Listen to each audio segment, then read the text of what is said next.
Hi everyone, welcome back to the React JS Hindi video tutorial. और इस video tutorial के अंदर हम पढ़ेंगे फंक्शनल कंपोनेंट के बारे में। फंक्शनल कंपोनेंट क्या होते हैं, ठीक है।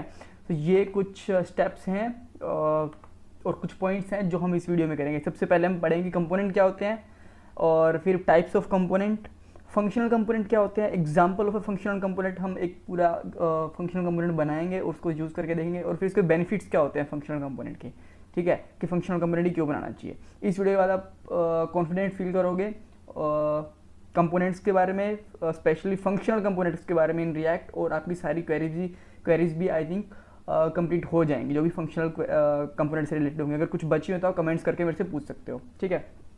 तो सबसे पहले होता है कमेंट की कंपोनेंट क्या होते हैं। इसके लिए मैं आपको एक इमेज दिखाता हूँ, ये रही, ठीक है।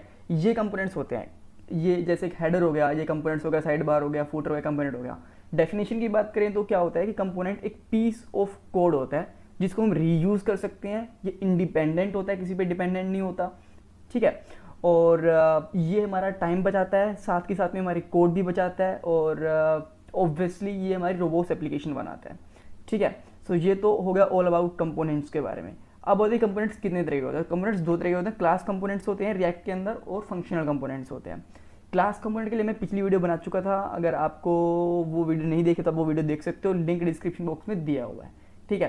फंक्शनल कंपोनेंट्स क्या होते हैं, जब एक कंपोनेंट के अंदर हम फंक्शन यूज करते हैं, ठीक है। इसके अंदर कोई क्लास नहीं होती है, फंक्शन होता है। नॉर्मली एक जावास्क्रिप्ट का फंक्शन होता है ना, वैसा वैसा फंक्शन होता है, तो उसको हम फंक्शनल कंपोनेंट्स कहते हैं। इसकी कुछ लिमिटेशंस होती हैं, कुछ बेनिफिट्स होते हैं, कुछ ये थोड़ा सा डिफरेंट होता है क्लास कंपोनेंट से। तो ये सारी चीज़ें हम अभी पढ़ेंगे एग्जाम्पल के बाद में, ठीक है। तो हम एग्जाम्पल देखते हैं।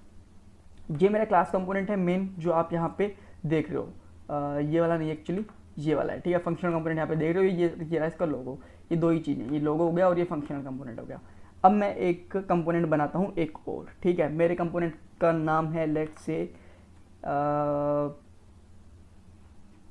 प्रोफाइल, ठीक है। सो मैं यहाँ पे लिख देता हूँ profile.js, ये मेरी फाइल का नाम हो गया। अब मैं यहाँ पे फंक्शनल कंपोनेंट के लिए कोड लिखना शुरू करता हूँ। सबसे पहले मैं इंपोर्ट करूँगा रिएक्ट को, रिएक्ट फ्रॉम रिएक्ट लाइब्रेरी। तो रिएक्ट लाइब्रेरी का नाम है रिएक्ट, और उसके बाद में मैं एक फंक्शन लिखूंगा, नॉर्मल फंक्शन, ठीक है। फंक्शन का नाम मेरी फाइल के नाम से मैच करेगा तो ज़्यादा ठीक रहेगा, ठीक है। तो मैं तो कैपिटल से ही स्टार्ट करता हूँ, ये हो गया।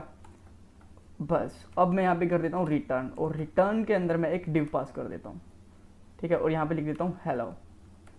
तो ये मेरा बेसिकली कंपोनेंट बन गया है। ये भी मैंने कहीं इंपोर्ट नहीं करा, कहीं यूज़ नहीं करा, वो बात अलग है, बट ये मेरा कंपोनेंट एक्चुअली रेडी हो चुका है। दैट्स इट, इतना सिंपल होता है। अब क्या क्या इसके अंदर हम चेंजेस कर सकते हैं वो मैं बताता हूँ आपको। सबसे पहले हम इसको एक्सपोर्ट करते हैं, ठीक है। एक्सपोर्ट करने के लिए मैं यहाँ लिखता हूँ एक्सपोर्ट डिफ़ॉल्ट, और यहाँ पे मैं एक H1 टैग बना देता हूँ ताकि थोड़ा सा बड़ा भी दिखे और थोड़ा सा ठीक रहेगा अगर एक टैग इसके अंदर लगा होगा तो, ठीक है। यहाँ पे लिख देता हूँ प्रोफाइल कंपोनेंट, ठीक है। ये बन गया मेरा प्रोफाइल कंपोनेंट, ओके।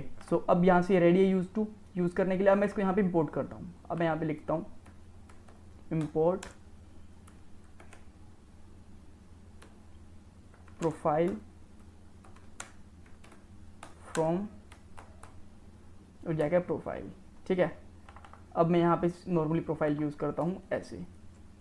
तो ये मेरा एक फंक्शनल कंपोनेंट था और ये मैंने यूज़ भी कर लिया है। आपको ये देख सकते हो यहाँ पे आ गया प्रोफाइल, ठीक है। अब मैं क्या करता हूँ, अब मैं यहाँ पे इसको यहाँ से हटा देता हूँ, जो एक और H1 टैग दिखा है, तो आपको यहाँ पे भी एक ही दिखेगा, ठीक है। आपको एक ही दिख गया, नाइस। ये हो गया सिंपल। अब मैं मान लो इसके ऊपर एक क्लिक इवेंट लगाना चाहता हूँ, कुछ और लगाना चाहता हूँ, वो मैं कैसे लगा सकता हूँ, ठीक है। तो क्लिक इवेंट इसके अंदर क्लास कंपोनेंट से बहुत ज़्यादा ईजी होता है। क्लास कंपोनेंट में आपको बाइंड यूज़ करना पड़ता है, जिसकी प्रॉब्लम होती है। तो इसके अंदर ऐसा नहीं होता। इसके अंदर आप सिंपली लिखो ऑन क्लिक, और ऑन क्लिक के ऊपर एक फंक्शन कॉल कर लो। लेट्स से मेरे फंक्शन का नाम है रेड, ठीक है। और मैं यहाँ पे फंक्शन बनाता हूँ नॉर्मली कॉन्स्ट रेड, और इसमें एक एरो फंक्शन बना देता हूँ, ठीक है। और यहाँ पे मैंने लिख दिया अलर्ट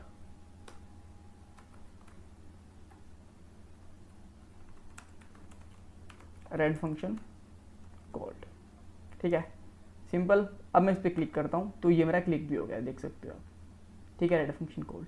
तो इसके अंदर आप देख सकते हो ना ही मुझे कुछ यहाँ पे बाइंड लगाना पड़ा है, ना ही मुझे यहाँ पे कुछ एरो फंक्शन से एक और डिफाइन करना पड़ा है। कितना सिंपल है ये वाला, ठीक है ना, ही मुझे कोई दिस देना पड़ा है। एक्चुअली एक चीज़ होती है कि फंक्शनल कंपोनेंट के अंदर दिस का स्कोप होता ही नहीं है, दिस होता ही नहीं है।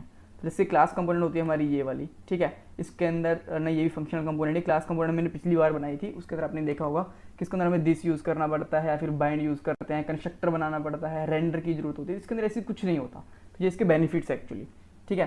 तो ये आपने देख लिया। अब इसके अंदर मुझे प्रोप्स पास करना है। अब मैं चाहता हूँ कि जो मेरा टेक्स्ट है ना वो यहाँ से आए, तो मैं यहाँ पर लिख देता हूँ text equal to function profile component, ठीक है।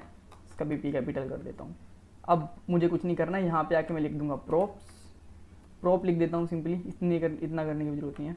यहाँ पे कुछ भी लिख सकता हूँ पैरामीटर के अंदर, और मैं यहाँ पे सिंपली लिख देता हूँ prop डॉट टेक्स्ट, ठीक है। तो आप देख सकते हो यहाँ पे आ गया, ये टेक्स्ट आ गया जो मैंने यहाँ पे लिखा था, ठीक है। और ये क्लिक अभी भी काम कर रहा है इसका।